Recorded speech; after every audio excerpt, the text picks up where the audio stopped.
Today, I'm thrilled to be joined by Nabil, an international consultant and educator. Nabil brings a unique blend of expertise in business development, project management, and leadership, with a current focus on data analytics, data science, and AI.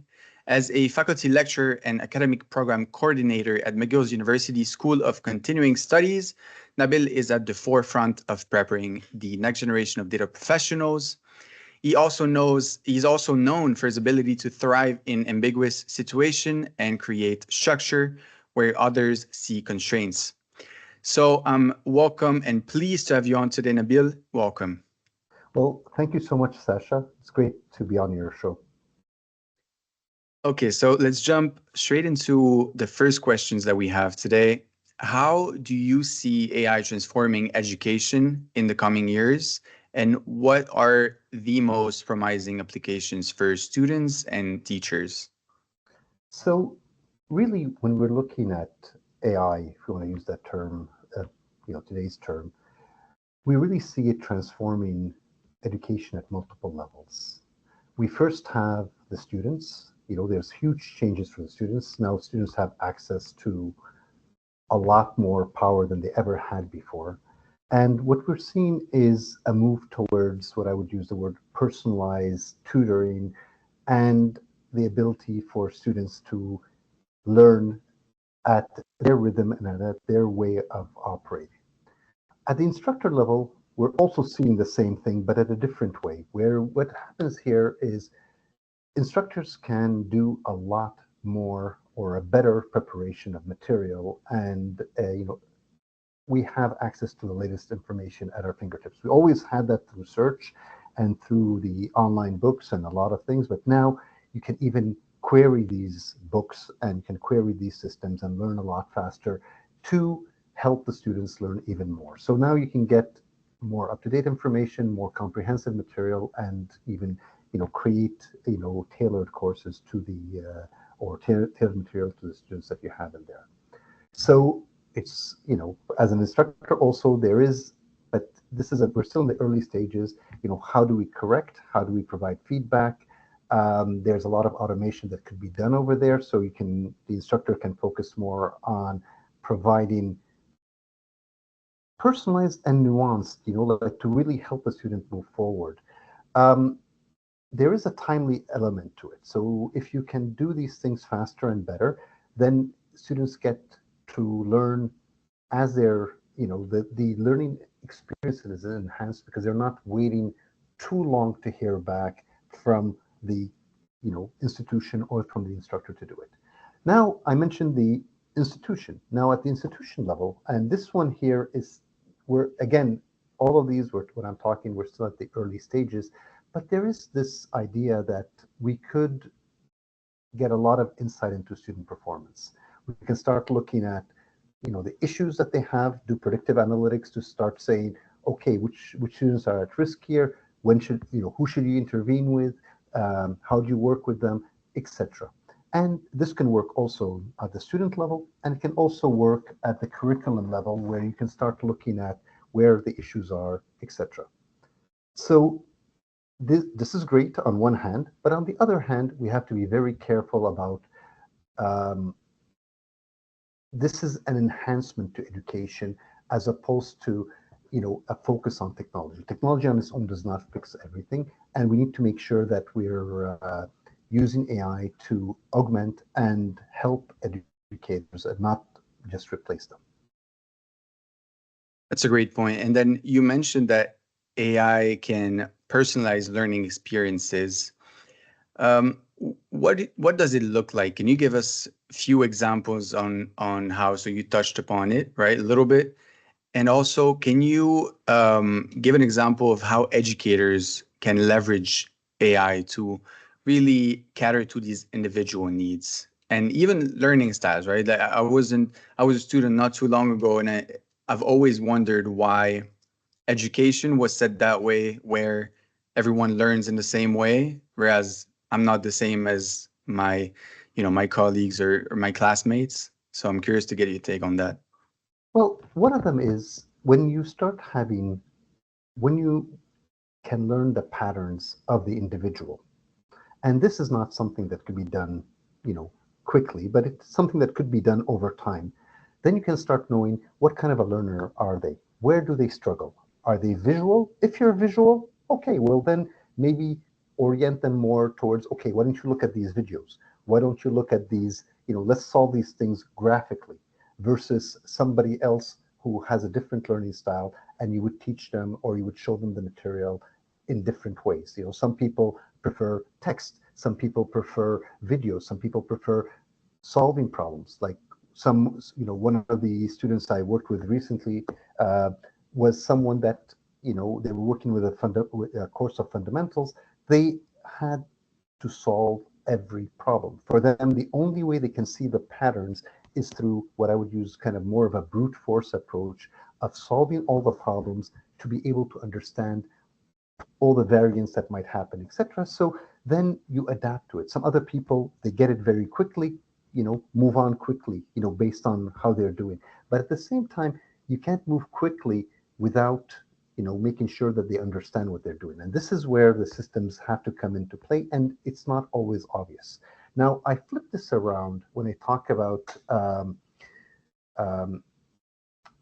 now that you have access to all this material, and I'm kind of thinking a little bit further down in my mind, what happens, or these tools, if you want to be more precise, well, people get this illusion of learning. You think you know a lot more than you really do. And this is one of the biggest challenges, I would say, that these AIs bring to the table, or these systems bring to the table, because suddenly you're dealing with text that might be generated by an AI or solutions that are generated or assisted by the AI. So how do you know what the student knows and what the student doesn't know? And this is a real serious problem that we have, and I think many people will have, because people tend to think that they know a lot more than they really do. Another issue we have to deal with here is when you're dealing with AI and using all these systems that can customize answers and can answer questions in real time. This is another one of the big differentiators, I would say, out of this is you're there, you can, you don't understand something, you can immediately go and start asking questions on that particular area. Something that, in the best of cases, if you're in class, you can ask the instructor. That is, if you raise your hand and you feel that, like that urge to do it, and many people don't, or they're a bit shy about it, or they don't want to look, as if they didn't understand in front of the people. So here, this is a huge differentiator, is that you learn as things happen. You don't understand something, you can go immediately and do it. Now, the problem with all of this is you can get into a bubble where you only, especially if you're using systems to help you or assist you, then you might get into what we call a bubble where you're isolated. So you only get information that aligns with what you know. And we see that with social media. We have seen this with social media, where you get into these, kind of echo chambers where, you only get to hear what you want to hear, or the mindsets or the ideas that you we're hearing from everybody else. So here we have to be very careful about it, because the systems are, as you probably know today, are still in their early stages. So we don't know where, how to assess the learning part and how to make sure we don't get into these areas, or these isolation areas. The other thing which is very important about learning, and we're talking here about, how can we personalize the learning experience, is what would happen is sometimes if we over customize, or people focus on what they want, is they will not learn skills which are very important for them. Learning, when you go to university, it's not just about learning the material. It's also about learning how to work with people, how to ask questions, there's all these other dimensions that come into the learning experience. And that part here does not necessarily come when you're working with, if you're working one-to-one with let's call it a personalized AI, a tutor, whatever. So here, when we talk about collaboration, debate, those are types of things, learning from peers, learning from people who are different than you, hearing different perspectives. This you may not hear or you may not get from the systems that are out there today. One, I think, last point I'd like to bring to the table is when we're talking about learning, there is something that even with these systems, or we have all this power at our disposal, there is something that people tend to neglect, is that learning is never easy. Learning is actually challenging, and at times it's even painful, but that's how you learn. You have to solve a problem, you have to fail solving a problem, you have to get a case which you do not know how to solve, and then you're going like, why? Okay, what happened here? And then suddenly you get this insight, oh, this is how I should do it, this is what and this is something that we may lose as we're going forward. Having said that, I just want to, and I know this will come in a later, question. I'm quite sure you're going to ask me about ethics, etc. If you're customizing a lot, you're learning a lot about the individual. Well, who owns that information? Is it the university? Is it the education provider? So even you forget about the word educate. Is it the government? Because you're part of the education system? Or is it the individual?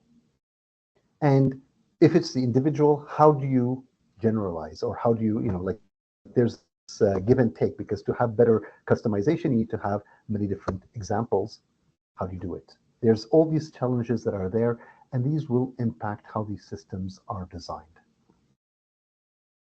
All of these points were incredible. And I'm curious, it's a bit off of the typical question that I would ask, but are we going back to studying and, doing everything on paper again in like, a classical institution way? Or are we going more towards having, as you mentioned, kind of like a personalized AI for every student?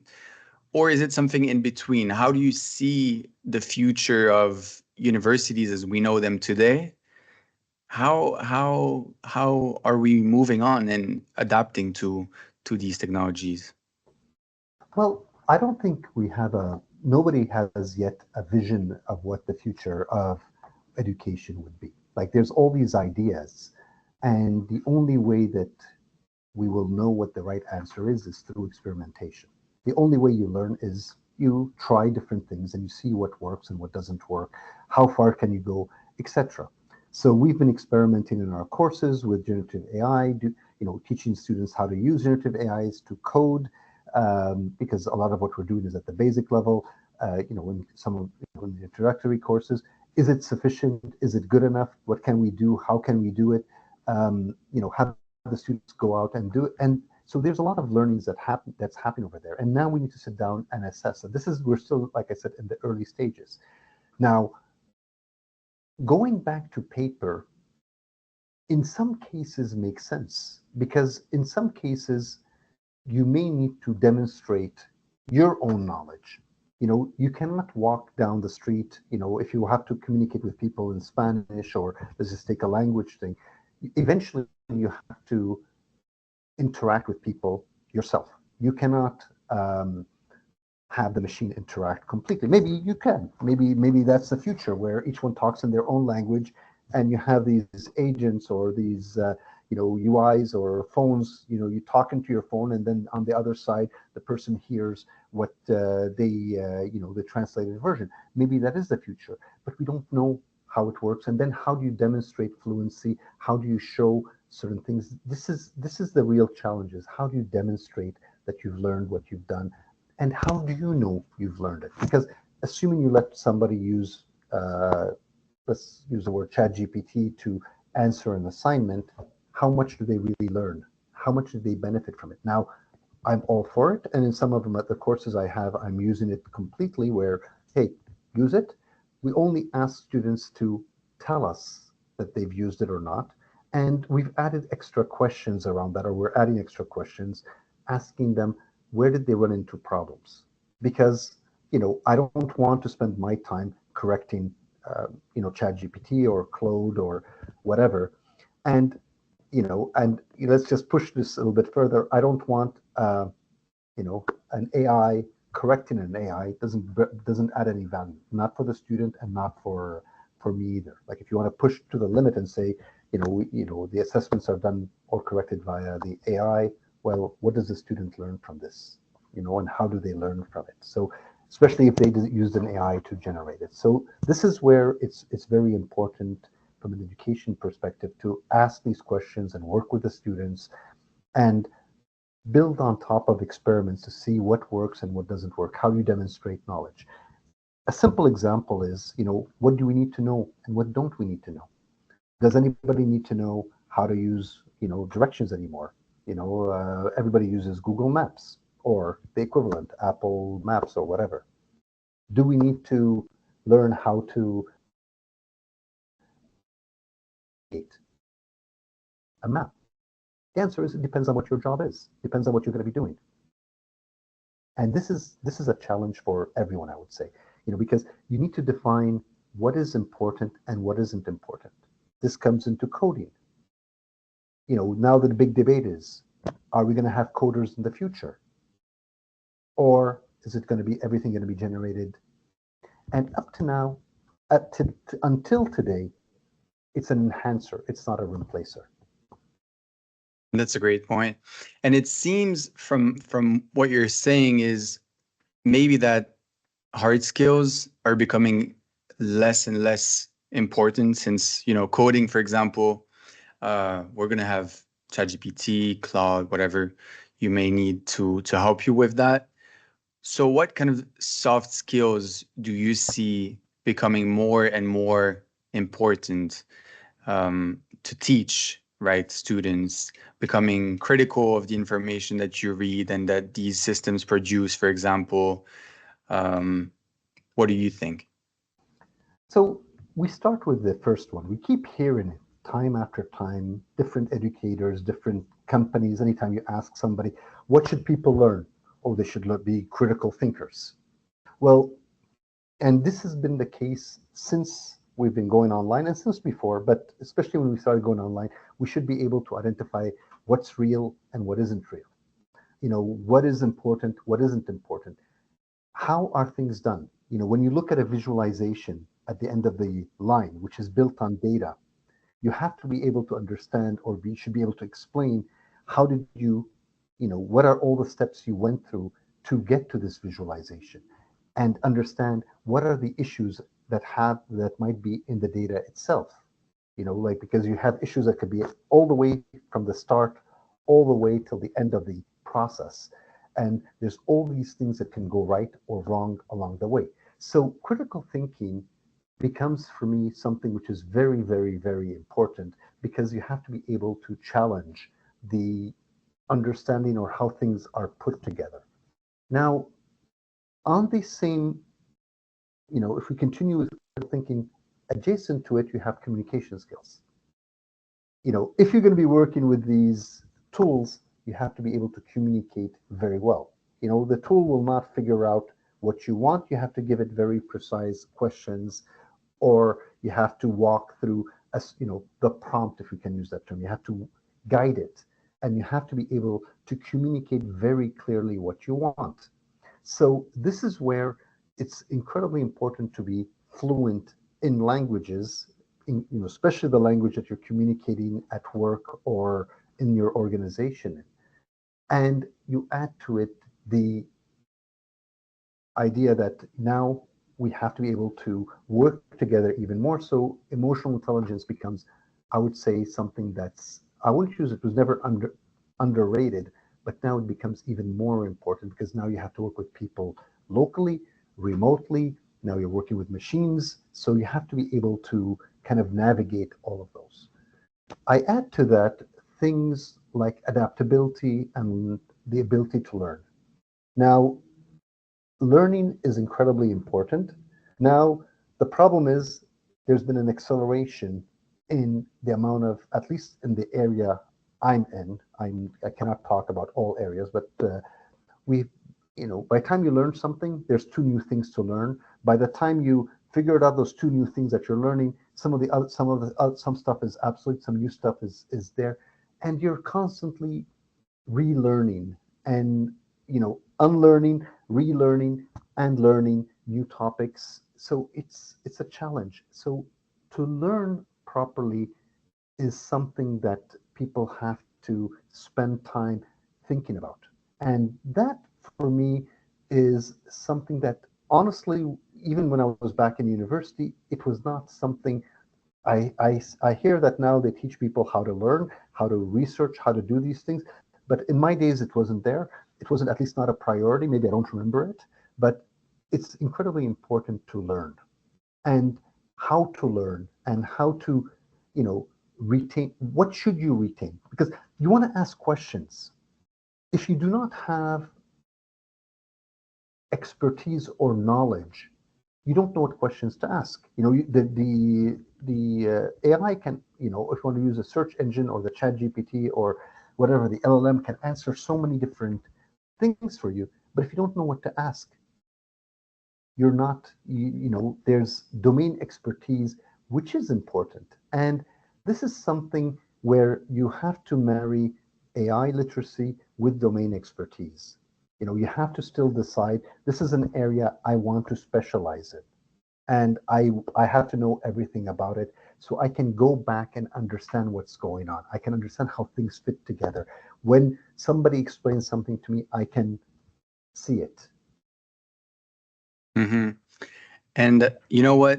This last point of learning how to learn is a great one, and I fully agree with everything that you said. But I want to dig deeper in this last point that you've mentioned, and I'm actually with the right person to ask this because you're heading the continuing education program at McGill University.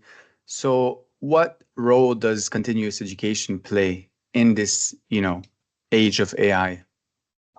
So this is at least the way I see things. Remember, we all have our own biases, and I have something to sell, so I'll take everything, whatever people tell you, always listen to them, but you have to make your own decisions. So we, you know, I am focused on, or we at McGill are looking at the shift that has happened in education, is how the shift is happening, what is coming on, etc. So we are trying to adapt to these and save the students whenever possible, or our potential students, the time to come up to speed. So we're looking at how things are done, why they're done in a certain way, and then trying to work to create new programs. There's new programs, and then there's new approaches to older programs to get things going. So as I told you, and I'm talking about the programs I'm involved in, we're involving, like last time we taught, one of the first times we started bringing in ChatGPT into the classroom. Let's use code. Let's use ChatGPT or whatever you want to use from a LLM perspective to do your coding. And so develop code, troubleshoot code, understand the code that's given to you by the instructor, document it, etc. So there's all this.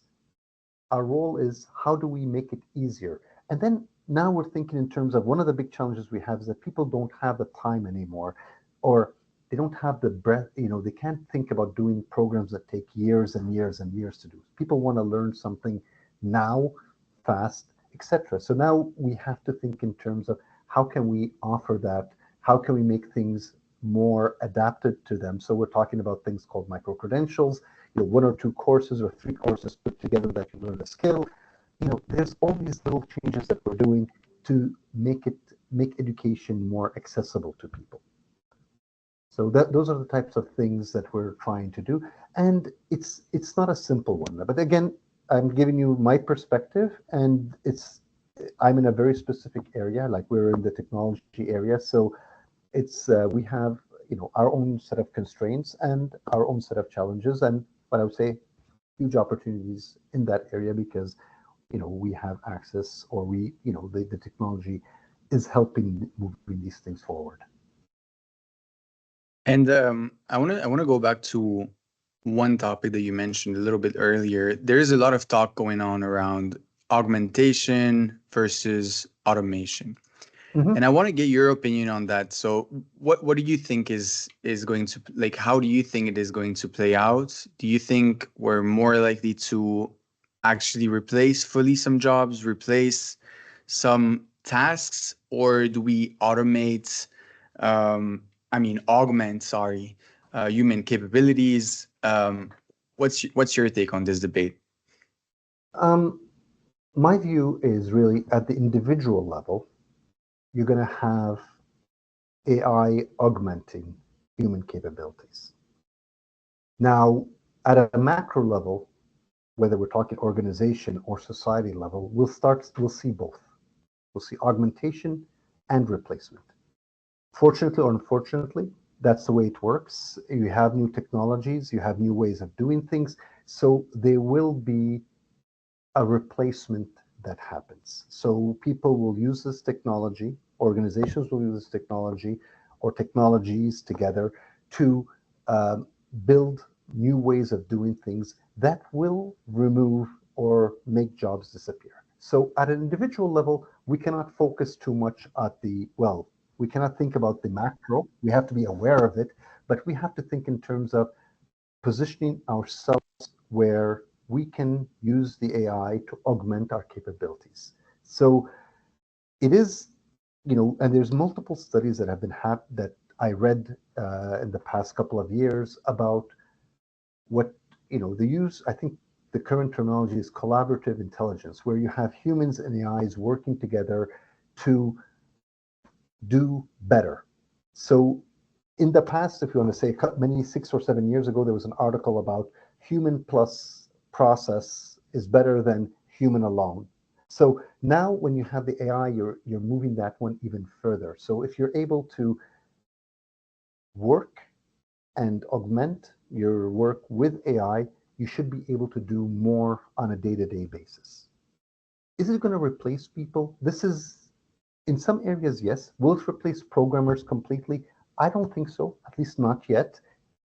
It's unclear to me if that's going to happen or not. We have to wait. We're still in the early stages. Some things we'll only see with time, and we'll see how things play out.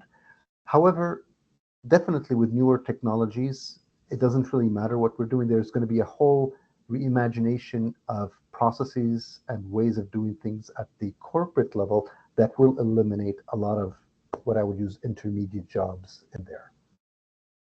Mm-hmm. And how do you see the workplace being reshaped, potentially completely disrupt, and like the new types of jobs that will become available? Do you see new career paths, new jobs emerging, or something completely different happening? Well, there's a lot of different things that could happen. Now you can take a dystopian view, and you can start seeing, and it has happened in some places, where somebody might decide to apply to a company, get interviewed, go in for tests, even physical tests or whatever, walk in and out of the company, get a job offer, and never meet a human in their life. It's all done automatically. This is not the far future. This is today. Some companies do that. And is this good or bad? It depends on how you see things. For me, there's an isolation factor here, which is not good. If you don't meet humans along the way, then you're on your own. You have your own narratives that go through your mind, and there's other things that there's a lot of different things that come with it. Now, the real challenge is how do you do this and keep the human? Like we saw a big shift, and both of us are part of that in a sense. You're working from home. I work from home a lot. A lot. This is a huge change from the past. We're still debating right now: is that good or bad? And some people will say it's amazing. Some people say no, it's not.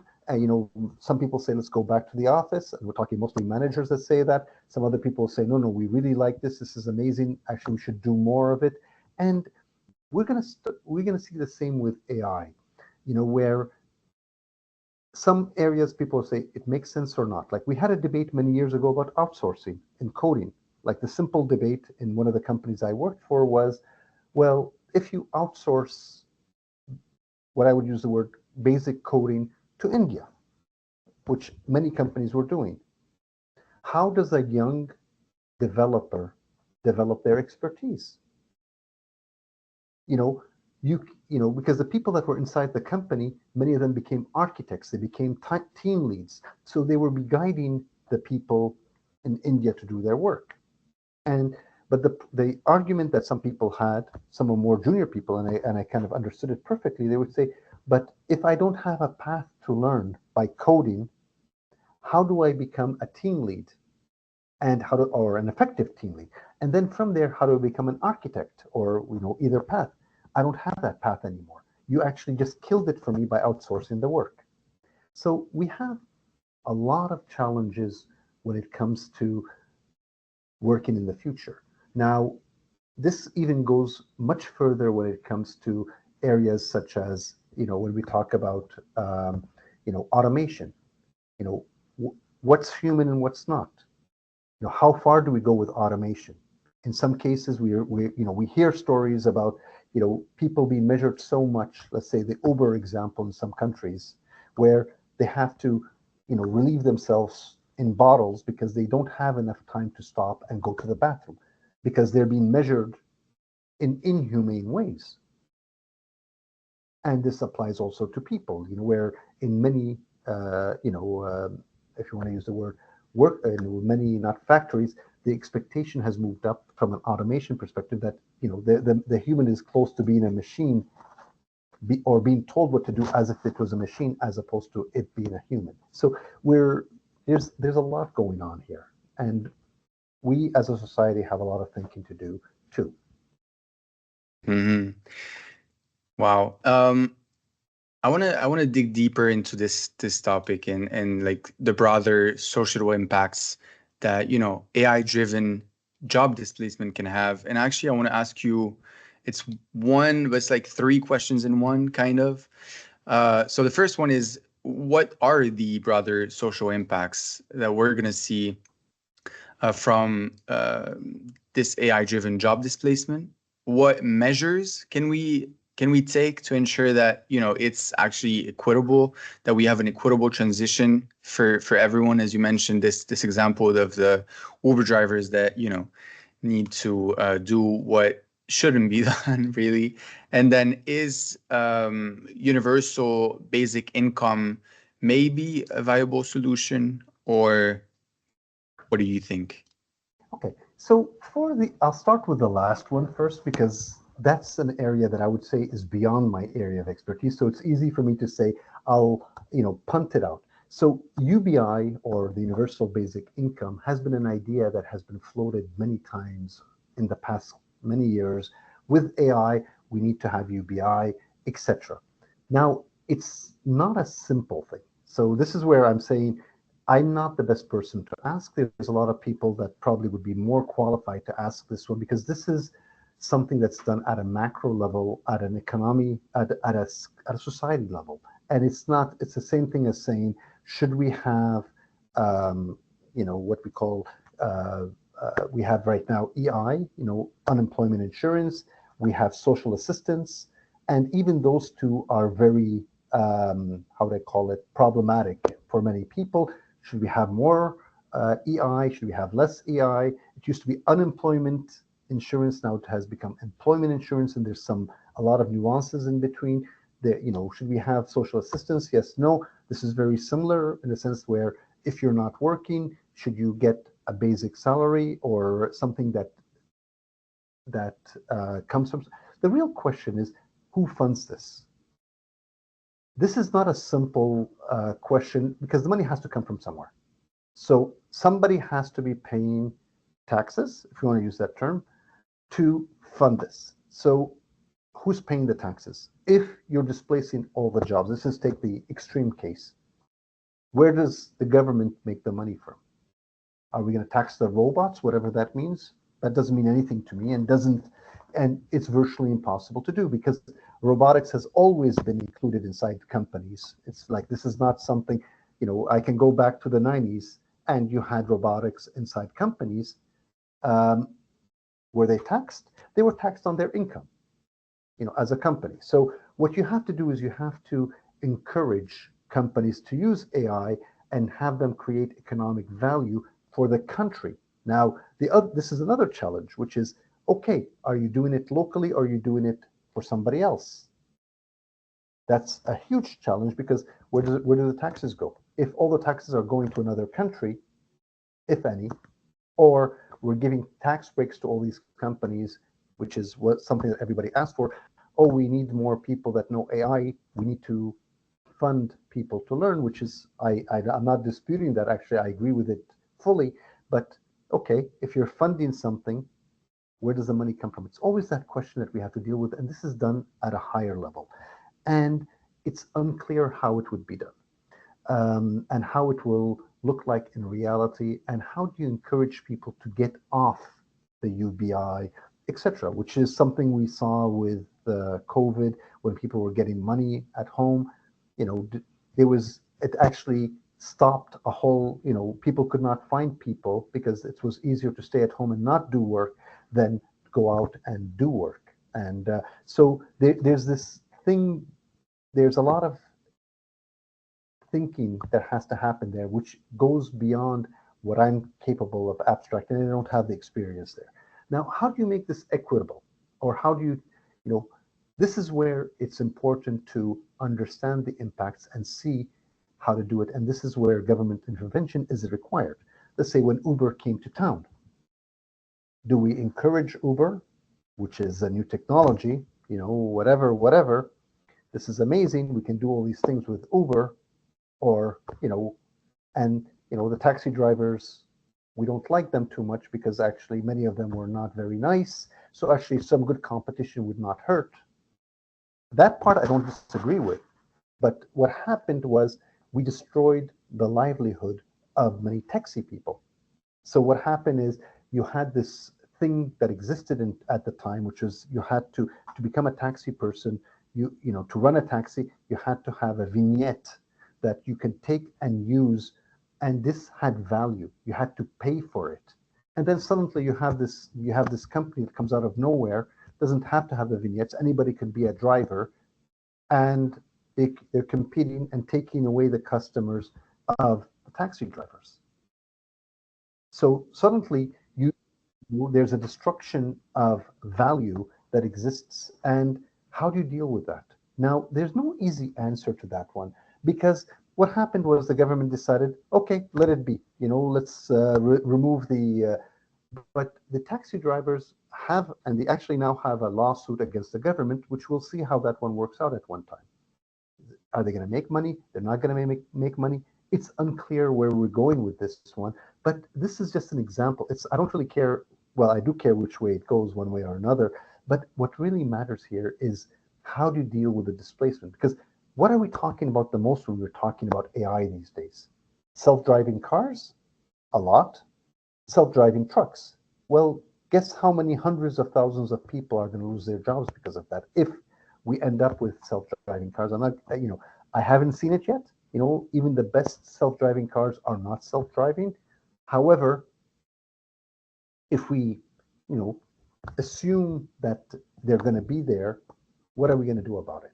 And that's the real challenge. How do you, when you have mass displacements of jobs, how do you deal with this? And this is something that has happened to us in the past. The Industrial Revolution came.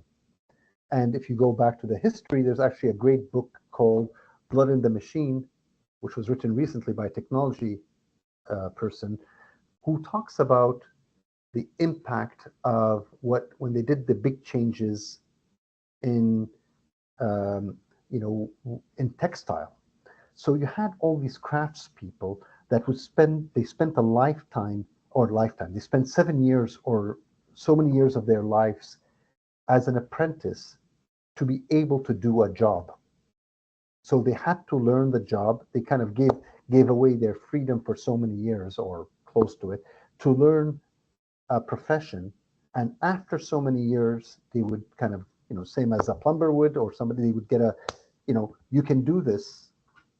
And suddenly the machines come in, they do similar jobs, much cheaper. And let's not argue about the quality. The quality was less, but people didn't see the difference anyhow. Most people didn't care. Cheaper is better. So you ended up displacing all these people.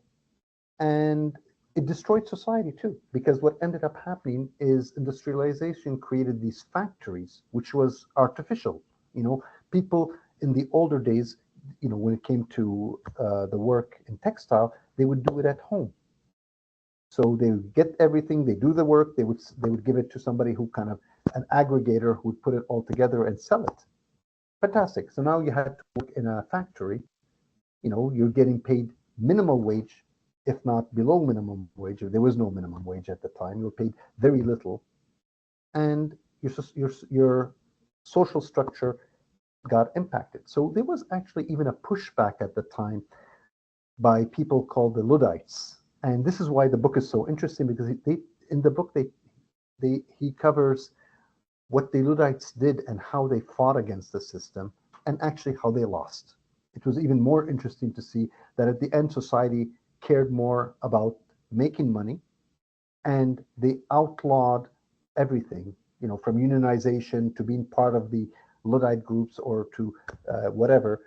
It reached a point that, you know, people got lost their life because of that. You know, you had people that were fighting against the system, and despite the fact that they were trying to fight it on the legal side, they lost there, and they lost the right to protest and fight against the system that the other way. So we don't want to be there. But we saw that also happen with the Ubers. You know, if you remember well, you had people, you know, knocking on the cars, stopping the Ubers and yelling at them and stuff like that. And you know, we felt that that was very unacceptable, because that's not a way to operate. But you know, like people lost a lot of money because of this. So that was a beautiful answer. First of all, what role should governments play then in regulating, you know, this new technology? Do you think it should be as strict as what's happening in Europe, or should we be more proactive, reactive? How do you see the government playing a role here, especially on employments as well? The government has to have an active role. Now, how active, how far, this is something that only could be determined um, through action. So, what happens, there's a certain truth about, like, in one of the courses we give, we actually bring in, we have an ethicist come in and we have a lawyer come in to talk to us about how law works. And law takes a long time to catch up with technology. It's normal, because you first have to, you cannot foresee everything that technology is going to be able to do. If you go back 4 or 5 years and you start thinking, even if you go back 10 years, try to think in terms of where we are today, you cannot. You know, like all of what we're doing today, or much of what we're doing today, was totally not visible to us many years ago. Like what we can do today with ChatGPT, Claude, whatever, Perplexity, let's keep on going down the list. Um, we couldn't even see it 3 years ago. Like it became like magic. When OpenAI did it, it was magic. So, or magic implemented. Even though we had all the elements and we saw how things could be done, but we didn't know what the impact would be. So law cannot preemptively think in terms of ahead of time. This is, you know, we want to work on these areas. So a lot of the time they have to wait until something is out to see the impact. You have to see in terms of, and now I'm quoting my, probably Naim Antaki, who comes and teaches us, is you have to see, is there a law required for this area or not? Law itself, like when horses first came out, they displaced, a lot of the way the market worked at the time. Do you need to have the law of the horse, or do you use existing laws and frameworks to answer problems that happen? And in general, you use the existing laws until you find that they do not work in certain cases. And so what happens here is we have an issue in my books with fluency. So the governments are trying their best to put rules and regulations. So when it comes to privacy, actually Canada is pretty advanced. Quebec is incredibly advanced when it comes to privacy rules. So we are doing good there. Now, the real question is, do we need more regulation? Now, a business will always tell you you need less regulation because obviously you need less, it impacts them. And this brings up an issue when it comes to ethics, etc. A lot of discussions around ethics are amazing, but ethics on its own does not have teeth. The only time you have teeth is through regulation. People started worrying about GDPR because there was a financial impact on the companies if they did not follow the GDPR. You're talking about the European rules. Uh, so that scares companies, scares them, or at least gets them to think. If there's a rule, if there's a law, they will follow the law. So this is where the government has to make a decision. How far do we want to go? What's the impact? And what is the impact on society? And what are we trying to encourage? Do we want to encourage companies or technology, or are we trying to do the society, or is it a question of balancing between both? It's not clear what way to do, and this is what I'm saying. This has to be done at a higher level and even at a societal level, because it's not something like I have ideas or thoughts on the topic, but I am not someone who's involved in the laws, etc. But both me and you are asked every now and then, the government, every time before they come up with a new bill or something, they'll actually publish it and put it on the internet for both of us to input on it. But I'm quite sure you never did it, and I'm quite sure I never did it.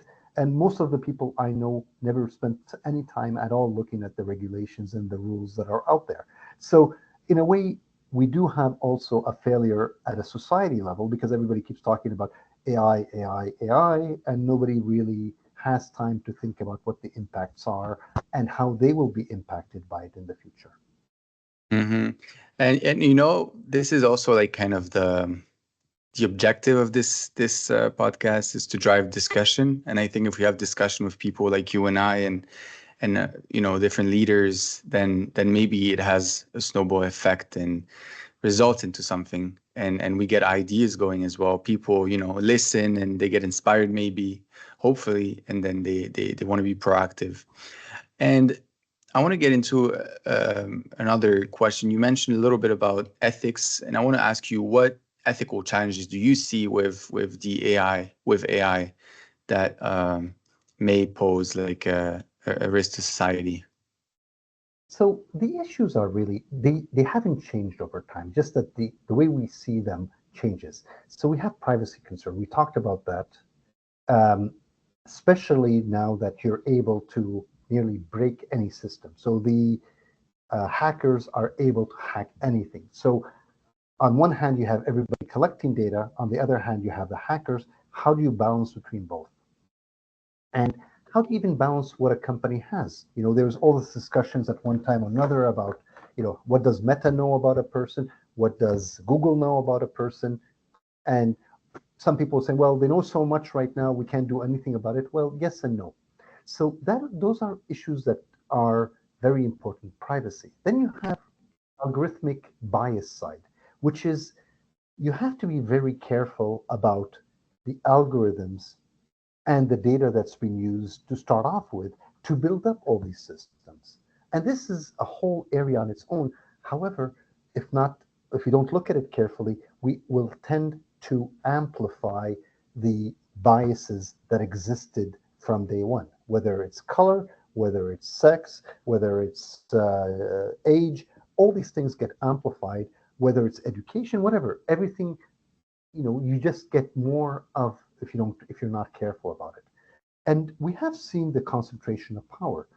If you look at how many communications uh, systems you have these days, you can talk about WhatsApp, you can talk about Instagram, you can talk about this, you can talk about all the ones that are out there.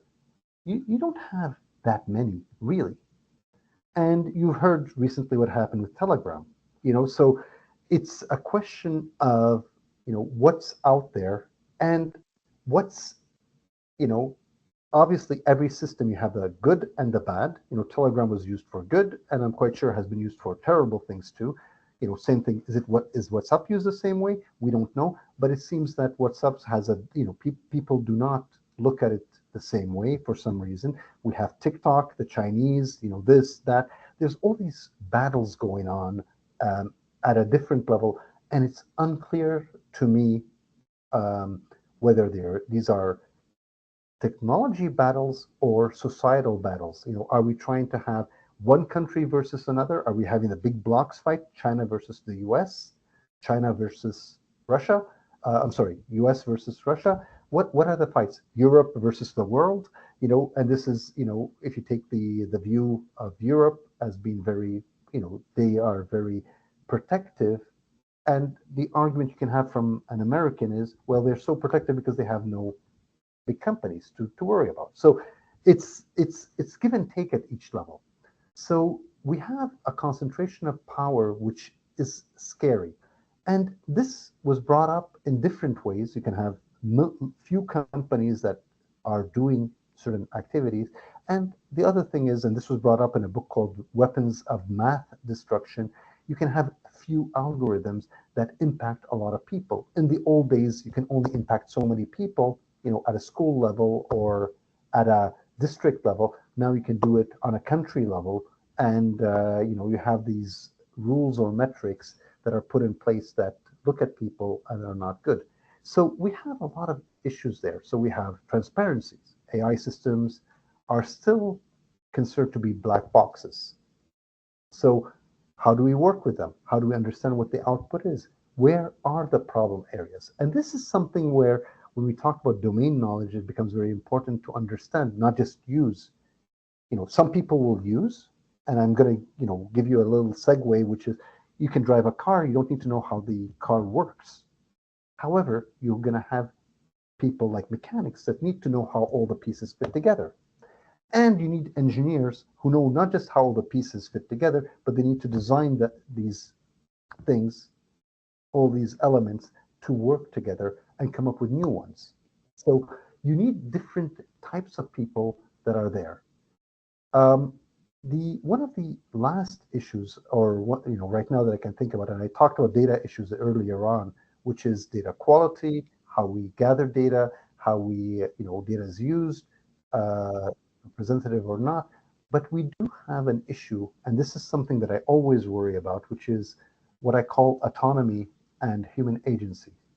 So who's making a decision? And sometimes you don't even know who's making the decision anymore. And if you ask an AI to do something for you, are you learning or are you understanding? This brings us back to the start, which is where we started. If you ask, an AI to do coding, does it really, are you learning how to code? Do you need to know how it codes, etc.? When you ask it to take you different places, should you know how to navigate? Is navigating an important thing? Well, what happens if we have a solar flare and the systems go down? Suddenly we don't know what to do anymore. We can't even go somewhere because we don't know how to drive anymore. That's assuming that we have cars that can still drive after a solar flare and the electronics are not fried. But you know what I mean, which is, what do we have to know? What is important to know? And how much should people depend on the machines to do things? And where do they have to say, no, we have to do it? Now, the perfect example comes in military applications. Should you allow a machine to kill another human?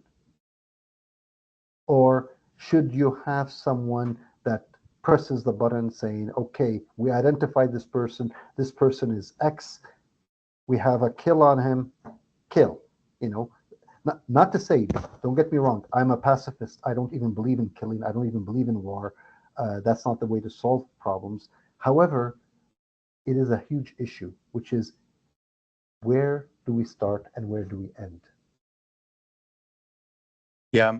And it seems to me that, also with the examples that you've given, a lot of everything we do as humans is based on trust. So we trust the engineers to design, functioning cars that won't crash. we trust each other, right? Like I trust you that you're going to give proper answers to my podcast and you're going to be as genuine and honest as possible. Everything is based on trust. But it seems like with these AI systems that, as you mentioned, because they're in the hands of so many people, that the trust becomes a lot more important, right? Because now everyone has access to it, and we need to trust that people will actually use them for good rather than for bad, unfortunately. And some people will use it for bad. But I want to ask you, and I want to transition to how can individuals, like what kind of strategies can individuals and even organization employ to navigate this transition that we're seeing right now, which is really an economy powered by AI? So I think the basic points for individuals is we need to focus on developing AI literacy. Whoever you are, you cannot escape AI. So you need to understand what AI is all about, capabilities, and most importantly, the limitations. The fact that we talked about, you have to learn about learning, and you have to also decide, or you can no longer be of the school that I studied, I went to university, and that's it. I don't need to go back to school for the rest of my life. You're going to be constantly learning. Fortunately or unfortunately, I look at it as fortunately, I like learning, but some people do not like to go back to school or think about it as being a chore, etc. Now, the individuals need to focus on what's human, which is the critical thinking, the working with people, how to solve complex problems. These are things that machines have more difficulty with because you need to break down the problem down into something more easier to work with so you can solve separate problems. So this is really very important to do. And I always say, if you want to learn about AI, go find a group that's working on different problems and join them. It's good to work with other people. Don't AI is something that a lot of people talk about, very fewer people use. Go use it, try it out, try how things work, etc. Now, organizations is more they have the same problem, which is a lot of organizations. I was reading something from McKinsey recently. They were saying that 50% of the um, what I call the job descriptions that are out there have skills that job applicants don't have. So what this is saying is there's so much that people have to learn. So you can't just go out and get people. Like everybody thinks in terms of, well, you can fire people and get new people. Well, even people from the outside won't have the skills that you want. So there's going to be a lot of work within the organizations to get people up to speed, which is what I call AI literacy. And there has to be the valuing okay, let's work with AIs, or like this. If you use it, show me how you use it. Show your friends how you use it. Show your colleagues how to use it. Let's talk about it. Is there a better way to use AIs, etc. So there is value there. So people have to understand that this is coming. So how to work it now within a company? You have to have these discussions on ethics. So now, we can argue how valuable they are or not, but the discussion on its own is worth a lot, and that's something that people are not doing enough. So those are, I think, the big things that need to be done at a company level. Now, we talk also about within a company to focus on diversity and inclusion, because when you have different people from different backgrounds, different skill sets, etc., they will kind of show you or tell you what works or what doesn't work. And they will give you different perspectives on um, the, the development that you're doing. If you're developing a product focused on women, you can't have just men do it, for example. And it's better to have people from different backgrounds because it's, different women from different backgrounds will use it in different ways. I'm just giving that as an example. Companies have to be clear. There has to be a lot of communications in there. Now that I'm an education institution, I'll say partner, we should partner with education institutions because there's a lot that could happen or good that can happen between an organization and a university, or a university and a company. There's a lot of back and forth that can happen, and a lot of good discussions that need to happen. Within the company, we need to start talking about, okay, governance, data governance, AI governance. How are we doing this? We have no choice. Part of it is going to come whether we want it or not through regulation, but the other one is we need to understand within a company what we're doing and how we're doing it. And there has to be a way for people, customers or users or potential users to give feedback on what's going on or on the products that are there. This is something that's not always there because you have a problem, who do you complain to? Or if you think you see something that's not working, who do you go with? And this is an issue also within a company or outside of a company where does the responsibility lie? Is it the company? Is it the developer? Is it where does the buck stop, if we can use that term? And this is a huge issue. You always had that issue with multiple vendors inside a company. Now it becomes even more of a problem because you can have more areas that could run into problems, if you can use that term. And where do you lay the blame? Or it's not even laying the blame. How do you fix things? We had an issue recently with Air Canada where they had one of their chatbots gave wrong information. Who do you blame? Is it the developer of the chatbot?